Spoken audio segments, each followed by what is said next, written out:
Welcome back, Knuckleheads. I'm Lupine Fiasco, and this is your daily FaB gameplay. For anyone who's new to the channel, welcome. What we do here is review replays of games that I played on the Talishar client days or weeks ago, after enough time has passed that I lose my bias and can more objectively judge the quality of my play. I'll talk through turn cycles and give my thoughts on the line I would take now, compared to the line I took then at the time of recording. We either learn from my mistakes or reinforce good play patterns with the overall goal of tightening and optimizing our gameplay in the future to take down paper events like the ongoing ProQuest Season 5 and, most importantly, walk away with that shiny cardboard. If you would like to check out the list I'm playing here or try it for yourself on Talishar, there is a FaB deck link available in the video description below. While they're down there, if you have not already done so, please consider subscribing to my channel.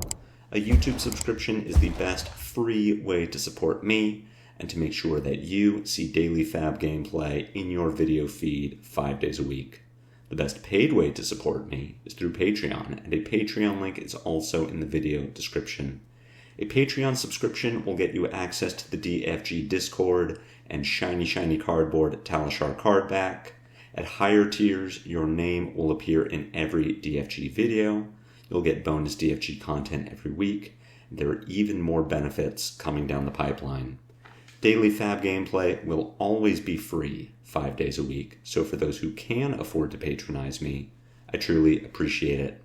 Now, let's talk about our sideboard and about our game plan. I'm not blind, alright? I check my YouTube analytics. I know that no one wants to watch Kano games. And at the same time, I'm on Discord, seeing people telling me that they're stacking Kanos, are arsenaling yellow sync belows, and playing all this nonsense, and these KOs can't put wins together in the 10 or 11 turns that they have. And that's why I'm putting out another Kano video, because y'all need to learn how to deal with stacking. This Kano is stacking. Based on our video last week, I've grown, I've put together the turn cycles that I need to win, and I'm going to show you all what that looks like. So, having won the die roll, we are going to choose to go second because we're on AB3. If this was a traditional Kano, just trying to win straight up, we would want to put them first. That lets us convert our blues into Arcane Barrier on Kano's first turn. It gives us tempo on our first turn, or turn 2 of the game. As far as the actual deck, we are boarding out our cast bones, as they are a little slow. We want to be applying pressure to Kano, and we don't want to give him free cards to pitch into his stack, or the opportunity to deal really free damage if this was traditional Kano. And we are boarding in our yellow Wild Ride. That extra go again is extremely helpful in converting 4 cards to 3 chain links and dealing enough damage to Kano that we can kill him before he reaches his stack. I've said all of this before. Stack Kano is looking to block with cards from hand, looking to play anywhere from 6 to 9 defense reactions, 2 to 3 Oasis Respites. He is just trying to survive long enough that he can get to his pitch stack, which will be full of Blazing Aether, Aether Wildfire, Tome of Aetherwind, maybe even Tome of Fiendal, interspersed with enough blues that as Kano is drawing with tomes, he's drawing into blues that are flipping his Wildfires and Blazing Aethers. Then, using the 3 energy potions he has put on the board throughout the game, he will deal anywhere from 200 to 300 damage and kill you through all of your Arcane Barrier and Spell Void. So the way we win is by killing him before he reaches the stack, which will take him about 10 to 11 turns. The Talishar turn counter makes it really easy to track how long the game has gone. If you are in paper and you cannot keep track of the turn count, much like I can't, you can keep track of Kano's energy potions, and as soon as he hits that third one, you know that he is able to pop off. You'll also want to keep track of his defense reactions. Kano wants the deck to be empty of defense reactions before he looks to combo, because a poorly placed Fate Foreseen or Sink Below is going to leave him unable to combo off. I know no one wants to watch the Kano matchup. I actually really enjoy playing it because my deck has AB3. Big change from FaB. But this, I promise, the last Kano game I will post for a while. I'm only doing it because I know a lot of people have trouble with stacking, and this game really brings together every lesson I've tried to impart about the stack matchup. So let's submit deck, we'll jump into it. Excellent hand for being on the draw. We are going to get to discard this windup to make an agility. The first thing we notice about our Kano is that they are playing Balance of Justice. They are 100% stacking us. This is an excellent indicator that they are going to be stacking and that we need to look for big turn cycles rather than just racing with any 4-card hand that we draw. My consideration here is whether I keep the blue or not, because this is still a fine E-Strike, 5 go again, bottom Command and Conquer, play swing big. And if I draw into a red, then maybe that doesn't happen. Here, I am not looking to necessarily Arsenal this Blood Rush. Say if I drew another red, I would not necessarily claw Arsenal Blood Rush, but because we drew a yellow, we can just swing big, Arsenal this Blood Rush. We get a little damage over the top of Kano's defense, which makes me think that this is either a combo piece that he is going to pitch or a defense reaction that he will Arsenal. Kano, with cards left in hand, is going to do one of 3 things. He is either going to play an E-Pot, Arsenal a defense reaction, or pitch a combo piece in order to Kano.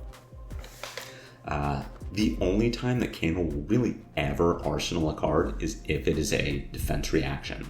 So that is really helpful to know if you're deciding whether you want to open your turn with a pulping. If Kano has an Arsenal, it is a defense reaction and your pulping will get stuffed.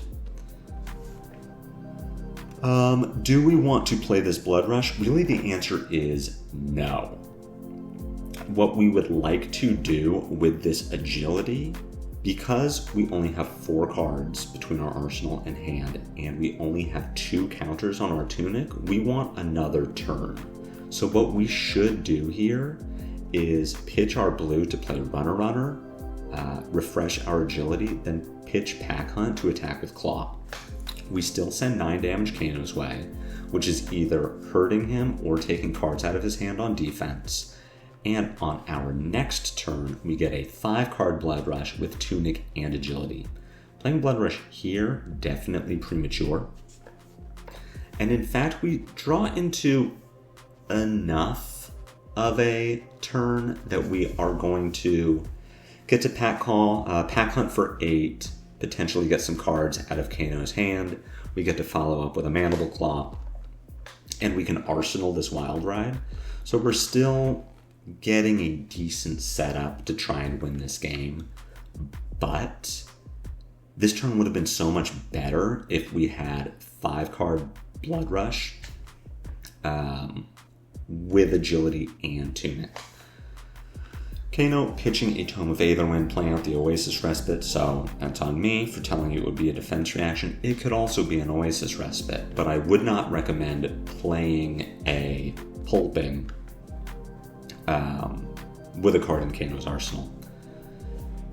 Here, we are going to lead with our Wild Ride from hand. We want the highest chance at discarding this Beast Within, which does hit, fortunately. So with a floating resource and a blue, we could do a number of things. We could Mandible Claw Bear Fangs, but considering that we have the blue and our Tunic and that Beast Within drew us an extra card, we're going to play another Wild Ride from Arsenal and look to get a 4-link chain here. Going with the Mandible Claw first, totally reasonable. Just make sure that if our Wild Ride misses, then we did not waste 3 points of damage. And if we play this Wild Ride, we're happy to play either of these reds. we will, in this case, use our Tunic and pitch Command and Conquer to play Bare Fangs, getting 8 points of damage at the end of this chain. So pushing really, really good damage here.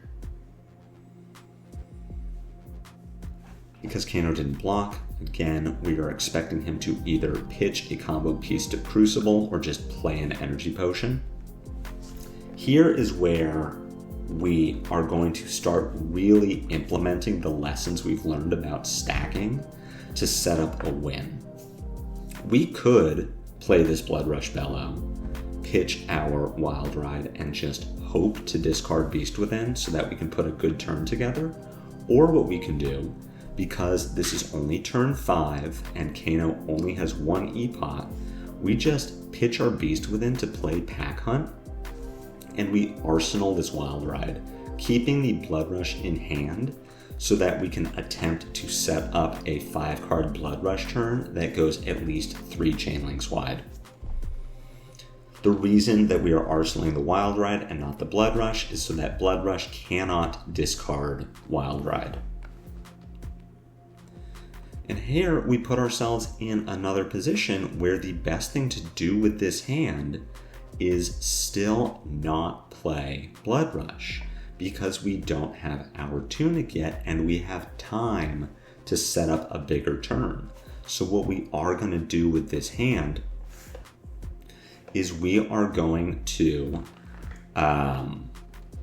pitch Blood Rush to attack with Mandible Claw.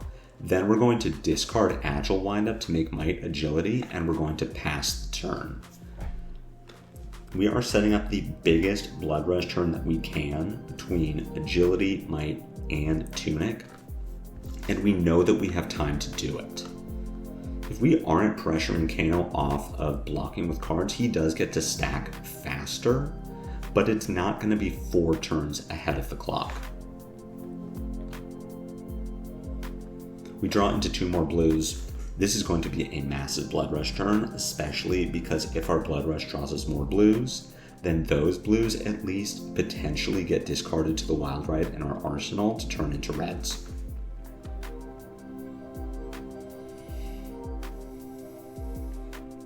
So here, Kano is getting to Turbo Opt with Gaze the Ages, but he's only dealing 2 damage to us. We don't need to Arcane Barrier, and the reason being that because Kano's combo at the end of his stack will come for 200 or 300 damage, being really at 10 is the same as being at 40 in that case. We're very dead if the combo goes off.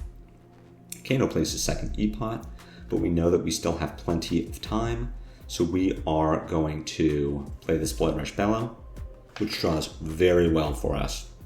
We open with Bare Fangs, which does have Go again, and will hopefully find us a red from one of these blues. It does, and it finds us a very good red, so we don't even need to play our Wild Ride from Arsenal.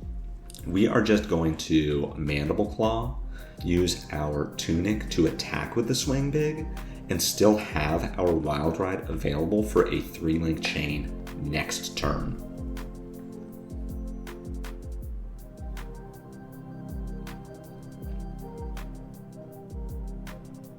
Kano is doing his best to play defense, and there is even a chance that he lives through this Swing Big by blocking with a 3-block from hand and Fyendal Spring Tunic. But we are putting him very low on life. In fact, we do kill him. We're putting him very low on life, and he still hasn't reached his stack. So you can see that our average value per turn was not very high. We didn't even hit an average of 13 that we would have expected. But how big was our last turn? We came in for 11, then 16, then 26 damage.